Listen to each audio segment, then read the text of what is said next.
1964 and he was born in 1874. Herbert Hoover died from a massive internal hemorrhage and bleeding upper gastrointestinal, and he died from, or another way was he died from old age. He was famous for being a great engineer, a great humanitarian, and he saved people from starvation in World War I.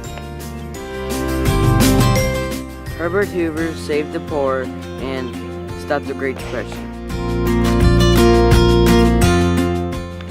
Herbert Hoover went to Stanford University and never finished high school. He promised the poor that they would never be poor anymore, so then